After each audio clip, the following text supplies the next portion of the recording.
ইট মারে কে? ইট মারতেছে কে?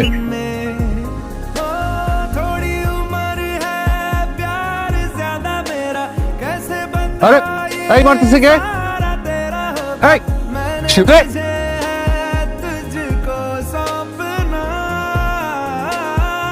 তুমি ইট মারতেছো কেন? আমি না, বলে? তুলি। ও আচ্ছা, শোনো, আমি তো তোমার প্রথমে দেখেছি নাই, অনেক বড় হয়ে গেছো। ছোট দেখছি। আমি আপনাকে দেখছি তুমি আমারও দেখতে কোথায়? ফেসবুকে। তুলির সাথে আমার অ্যাড আছে। ও একটা রিকোয়েস্ট তো দিলা না। বাসরবা? না, আপনি ধরেন।